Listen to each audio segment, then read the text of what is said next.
시청자 여러분, 오늘은 여러분도 잘 아시는 1943년 11월 22일 제2차 세계대전 관련 이집트의 수도 카이로에서 미국의 트루먼 대통령, 영국의 처칠 수상, 중국의 장개석 총통이 만나서 한 카이로 회담과 1945년 7월 26일 나치 독일이 무너지는 과정에서 미국의 트루먼 대통령, 영국의 처칠 수상, 소련의 스탈린이 3자가 선언한 포츠담 선언의 문구 하나가 당시 한국 독립의 결정적인 역할을 했는데, 카이로 선언과 포츠담 선언이 이루어졌던 그 배경의 진실을 알아보고자 합니다. 물론 이 카이로 선언과 포츠담 회담이 왜 있었는지에 대해서는 여러분도 역사서에서 많이 읽어보셨겠지만요, 그렇습니다. 카이로 포츠담 회담은 1939년 5월 나치 독일군이 폴란드 침공에서 시작되었고, 1938년 일본군이 중국 대륙뿐만 아니라 동남아시아 전 지역을 휩쓸더니 급기야에는 1941년 미국 하와이 진주만을 기습 공격함으로써 제2차 세계대전의 서막이 오르게 된 것이죠.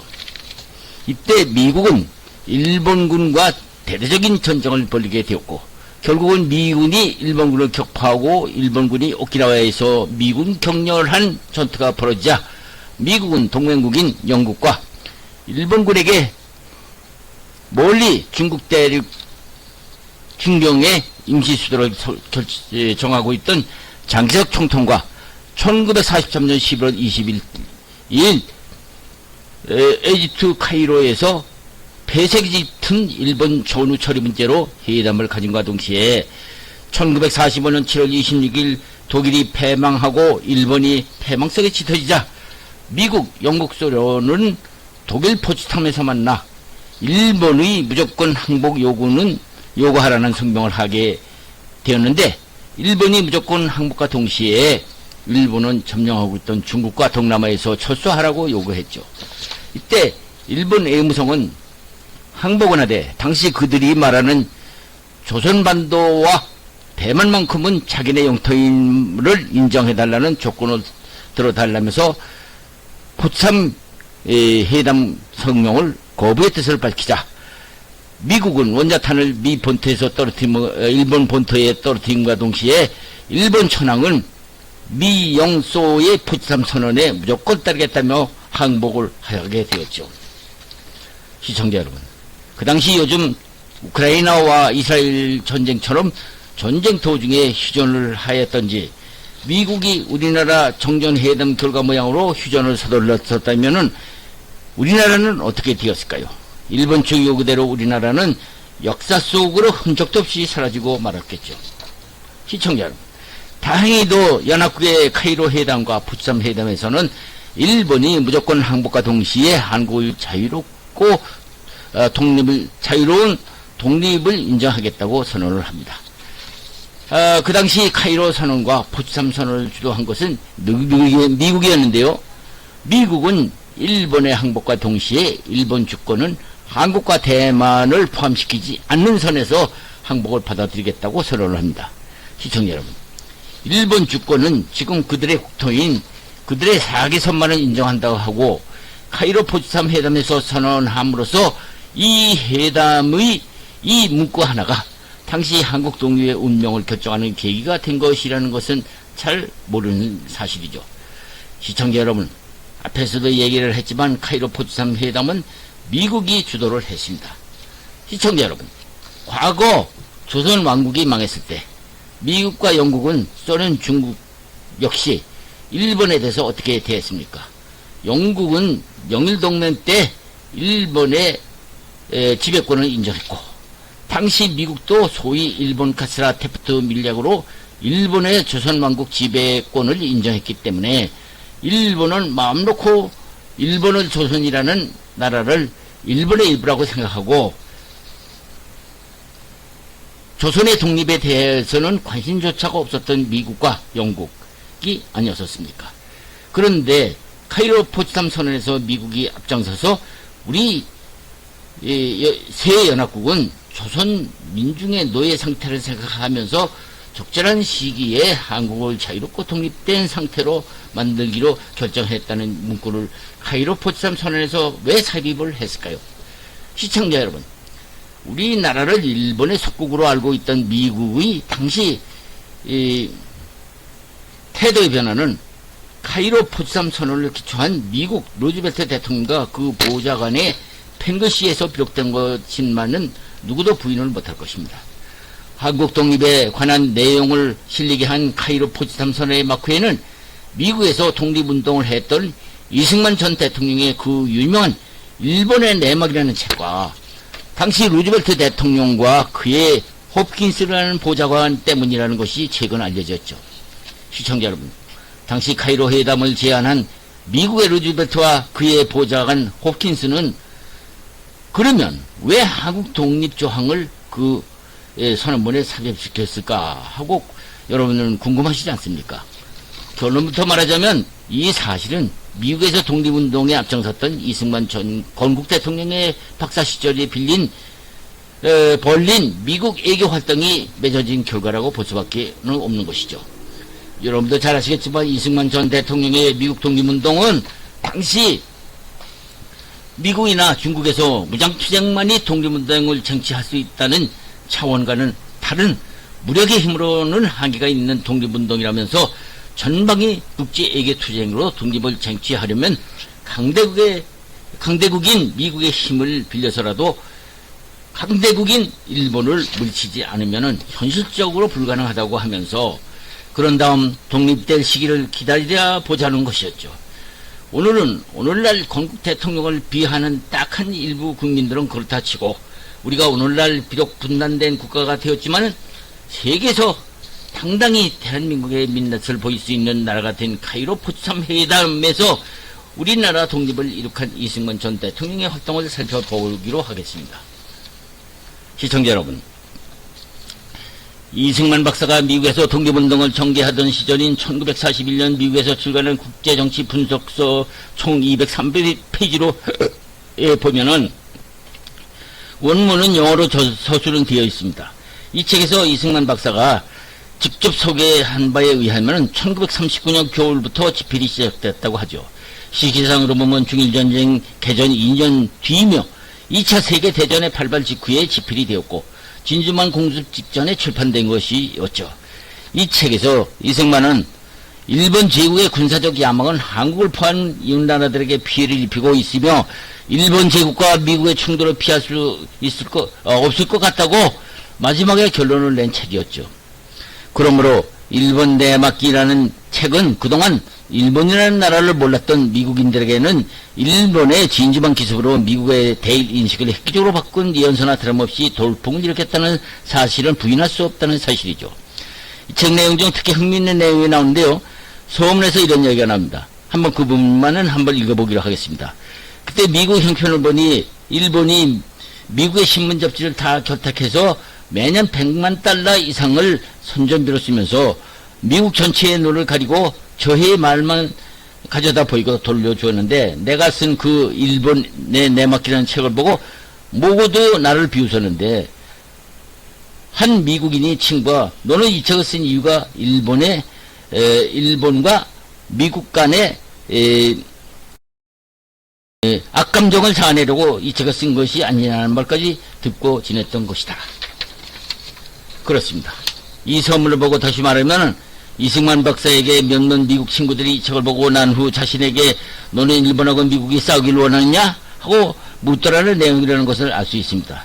이때 이승만 박사는 이 내용에 대해서 나중에 나는 평화주의자이기에 미국이 일본과의 전쟁을 피하기를 바라지만 미국이 계속 국동의 일에 무관심하다 보니까 저 멀리 파란 산불이 계속 번져와서 이제 미국의 이익까지 침해하고 있다.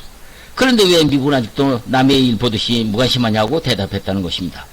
이승만 박사는 특히 이 책 내용에서 강조한 것은 한국을 독립시켜야만 그것이 미국의 이익에도 부합하고 평창적 야욕을 펼치는 일본 제국을 막고 동아시아에서 영구적 평화를 가져올 수 있다는 결론을 위해서 아주 집요하게 논리를 전개함으로써 진주만 공격을 받은 미국 국민들은 더욱 이 일본 내막기라는 책에 공감을 가기 시작했던 것이 계기가 되었던 것이죠. 이 책을 볼 때 일화를 보면은 이승만 박사가 영어로 필체 쓴 것을 타이프라이터로 옮겼는데 이 작업을 부인 프란체스카 여사가 했다는 것이죠. 프란체스카 여사는 하루 종일 원고로 쓰고 고치고 교정하는 작업을 반복하면서 타이프라이팅을 했는데 이로 인해서 어깨 통증이 시달렸는데 통증이 너무 심한 날이면 이승만 박사는 프란체스카 여사와 함께 포토맥 강변 벤치에 나가 앉아서 아내의 이 어깨를 주무르면서 이러한 노래를 불렀다고 합니다. 이러한 노래가 뭘까요? 아리랑입니다. 그때 책이 꽤 팔렸었던지 부인 프란체스카의 일기를 보면 이때 처음으로 가난한 독립운동가인 남편이 자신에게 코트를 사주었는데 남은 돈으로 워싱턴에 적극적인 애교 활동을 펼칠 헤드쿼터를 사용할 집을 마련했다고 나옵니다. 프란체스카 여사가 선물 받은 해당 코트는 현재 며느리인 조혜자 여사가 이화장에 보관되어 있다고 하죠. 하여간 당시 한국인 중에 이 정도의 식견을 가지고 책을 내면서 한국인들의 독립의지와 당위성을 당당하게 세계 여론에 설파할 수 있는 사람이 과연 이승만 박사 말고 있었겠느냐 하는 차원에서 대한민국 국민에게는 아주 가치 있는 저서라고 볼 수는 있겠죠.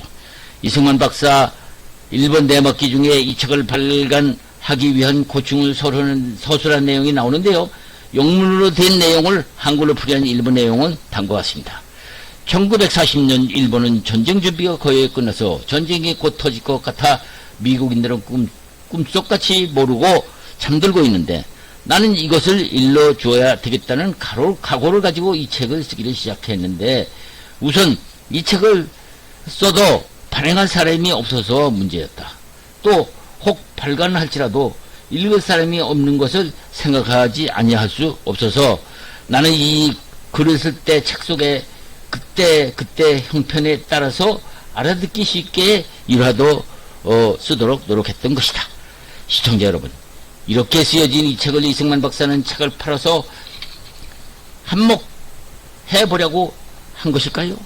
그렇지 않은 것은 기독교인으로서 이 박사가 오래도록 미국 교회에 다녔던 교회 목사이자 연방 상원 의원이었던 해리스 목사가 쓴 이승만 루즈벨트 회고록에 의하면 이 박사의 저서 재팬 아웃 인사이드를 당시 백악관을 비롯해서 스팀슨 육군장관, 헤일 국무장관과 루즈벨트 대통령실과 루즈벨트 대통령의 오른팔이라 할 수 있는 홉킨스 보좌관에게도 보냄으로써 훗날 한국 독립을 적시한 루즈벨트, 처칠, 장개석 등 미 영중 회담에서 한국민의 일본 노예 생활사에 해방을 시켜야 한다는 선언까지 나오게 만들었다는 것이죠. 요즘 시중의 국사교과서나 역사 특강에서는 우리 민족의 독립운동가 특히 윤봉길 의사의 의거를 본 당시 중국 총통 장개석이 감동을 해서 카이로 선언에서 한국 독립이라는 문구를 추가로 삽입했다는 얘기를 하지만 이건 너무 감성적인 얘기겠죠. 사실 현실의 국제정치를 보면 모든 나라는 철저하게 자국의 실리대로 움직인다는 냉정한 국제 애교를 모르고 감성적인 얘기를 할 뿐이지요. 카이로에 모인 루즈벨트나 처칠, 장개석이라고 다룰 바 없는 사람들이었죠. 여기서 우리가 주목해야 할 것은 6.25 때 중국 공산군이 왜 압록강을 넘어왔으며 지금 러시아가 왜 이웃 독립국가인 우크라이나를 침공하겠습니까? 글자 그대로 러시아의 푸틴이나 중국의 모택동이가 북한의 의리를 지키기 위해서 남의 나라를 침공했겠습니까? 자국의 실리대로 남의 나라를 침공했을 뿐이죠. 카이로 선언에서 미국 독립에 대한 주요 대목을 읽어봅시다. 우리 새 연합국은 조선민중의 노예 상태를 생각하면서 적절한 시기에 한국을 자유롭고 독립된 상태로 만들기로 결정을 했다. 라고 선언문을 작성을 했습니다. 시청자 여러분, 이 선언문을 누가 만들었는지 아십니까? 이승만 박사의 책을 읽은 루즈벨트의 특별 보좌관 해리 홉스가 초안을 작성했다고 알려져 있습니다. 한국민의 노예 상태라는 얘기가 카이로 선언문에 왜 나왔겠습니까? 우리 국민들을 호킨스는 일본의 노예라는 말까지 선언문에 넣어 작성했을까요? 호킨스가 한국 역사책이나 중국 상해에서 일어난 윤봉길 의사의 이거를 보고 감동한 나머지 노예라는 말을 썼을까요? 시청자 여러분, 국제정치나 국내 정치나 현실 내 모든 정치는 철저하게 자국의 실리대로만 움직인다는 것은 철칙입니다. 이승만 박사는 이 모든 정치는 철저하게 자국의 실리대로 움직인다는 것을 설파하고 있었던 것입니다. 이 박사는 일본 내막기뿐만 아니라 카이로 회담이 있기 전 이 박사는 진주만 공격으로 미국이 위태로워지자 1943년 5월 15일 미국 루즈벨트 대통령에게 공식 서한을 보냅니다. 하여간 여기에서 이승만 전 대통령의 전방위 애교전이야말로 루즈벨트 대통령과 통했다고 할 수 있을까요? 다시 카이로 선언문 중 주요 대목을 더 알아보기로 합시다. 일본의 주권은 혼슈 섬과 규슈 섬과 시코쿠 섬과 우리가 결의한 바와 같은 소규모 섬들로 제한되어야 한다. 이렇게 되어 있습니다. 시청자 여러분, 카이로 선언과 동시에 1945년 7월 26일 포츠담 선언의 문구가 조선 독립의 운명에 결정적 역할을 하게 될 것이라고는 누가 알았겠습니까? 미군이 본토 상륙을 앞두고 미국은 포츠담 선언을 수행하려고 일본 외교부에 통보한 것을 가지고 전쟁이 끝나더라도 일본 천황을 인정해 줄 것과 자기들이 점령했던 중국, 베트남, 필리핀 같은 나라들은 포기를 하겠지만 조선반도와 대만섬만큼은 인정해달라고 두 가지 요구 조건을 했었지만 미국은 이를 받아들이지 않고 포츠담 선언을 무조건 받아들이라면서 일본 본토에 원자탄까지 떨어뜨리자 무조건 항복을 하고 말았죠. 마지막까지 조선반도와 대만섬, 일본에 남겨달라는 요구 조건을 걸었던 일본은 포츠담 선언을 무조건 적으로 수용함에 따라서 한반도는 일본으로부터 독립하게 된 것이죠. 그렇습니다. 청일전쟁 직후 러시아는 고종 황제를 아관 파천을 시키면서까지 일본과 같이 한반도를 넘보았던 시절이 있었던 기권 운명의 이 땅을 그것도 우리 손으로 독립한 것이 아니라 당시 강덕국끼리 쓴 문장 하나로 독립은 된 셈이니 그나마 천만다행이 아닐 수가 없는 것이죠. 만일 당시 일본이 무조건 항복이 안 되고 조선반도와 대만선만큼은 인정해달라고 하면서 전쟁을 휴전하자고 했다면은 우리 운명은 어찌 되었을까요? 당시 이승만 박사가 루즈벨트 대통령에게 보낸 서한 내용을 읽어보겠습니다. 이승만이 루즈벨트 대통령에게 보낸 서한 1943년 5월 15일 대통령 각하, 현재 중경에 망명해 있는 대한민국 임시정부로부터 받은 전보를 각하께서 전달할 수 있게 되어서 영광으로 생각합니다. 이 메시지는 2300만 한국인들의 민족 감동을 담고 있으며 이에 대하여 각하께서의 각별한 관심을 받아주시리라는 점을 확신합니다. 미국에게는 바로 지금이 지난 36년간 한국인과 그들의 조국에 행해진 잘못과 불의를 시정할 시점이라는 사실에 대해서 각하께서 관심을 가져주시기를 부탁드리는 바입니다. 각하께서 기억하실 바와 같이 미국은 1905년에 1882년의 한미조약을 전면적으로 위배해서 일본으로 하여금 한국을 정복하도록 허락하셨고 1910년에는 한국을 병합하도록 하였습니다. 각하께서 대중 연설 중 하나에서 언급해 주셨듯이 한국인들은 그 이후 세계의 어떠한 비집의 민족보다도 더 길고 심한 고통을 겪어왔습니다. 한국에 대한 파괴 행위는 일본의 정복정책의 전쟁의 시작에 불과하였습니다. 도쿄의 군국주의자들에게 하나하나 점령되어 버린 나라들을 여기에서 일일이 열거할 필요는 없을 것입니다. 1941년 7월 이후 일본이라는 섬나라 사람들로부터 문명과 민주주의를 지켜내기 위해서 얼마나 많은 미국인들이 희생되고 무수한 비용의 지출이 있었습니까? 이러한 모든 상황은 바로 서구의 지도자들이 동양의 평화와 부로서 한국의 독립이 가지는 중요성을 제대로 파악하지 못한 데서 비롯한 것입니다. 이 서구의 지도자들은 과거 수세기 동안 몇 번이고 일본의 침략자 무리를 격퇴시켰던 것은 오직 한국인들 뿐이라는 역사적 사실을 간과하고 있습니다. 이 지도자들은 한국이 더욱 강성하고 독립적인 국가가 될 수 있도록 돕는 대신 일본 제국이 세계의 고집덩어리가 되도록 신양면으로 지원하였습니다.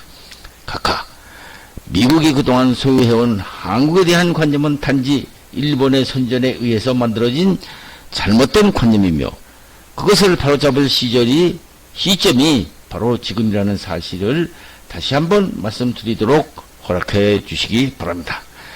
만약 지금 미국의 지도자들이 이 사실을 깨닫지 못한다면 전후 처리의 과정에서 또 다른 혹은 현재의 세계대전보다도 더욱 거대한 재앙의 가능성이 남겨질 것입니다. 거의 1년 반 전에 발생하였던 진지반 공격 이후 저희는 가장 오랜 기간 동안 지속해온 망명정부인 한국국민정부를 인정해 줄 것을 국무부에 요구해 왔습니다. 그건 우리가 받아온 답변들은 말도 안 되는 변명에 불과했을 뿐입니다. 현재 우리는 러시아가 한국에다가 소비에트 공화국을 수립할 것이라는 정보를 담은 보고서를 가지고 있습니다. 이 보고서들이 사실이 아니길 간절히 기원합니다. 아울러 미국이 40여 년간 우려해왔던 극동지역에서의 러시아의 팽창 위험이 아직 완전히 사라지지 않았다는 사실을 염두에 두셔야 할 것입니다. 현재 전쟁도 노력에 박차를 가하고 향후 태평양 지역의 평화를 보호하기 위해서 저는 각하께서 대한민국 임시정부를 인정해 주시고 한국 국민들에게 가능한 모든 원조와 격려를 베풀어 주심으로써 한국인들이 공동의적인 일본에 대한 전쟁에서 미국의 실질적인 힘을 보탤 수 있도록 해주시기를 간절히 탄원하는 바입니다. 대통령 각하 안녕하십시오. 이승만. 이상은 이승만 전 대통령의 전방위 외교전의 편지 내용이었습니다. 끝까지 시청해 주셔서 감사합니다. 동영상 제작에 도움이 되니 좋아요, 구독을 찍어주시면 감사하겠습니다. 감사합니다.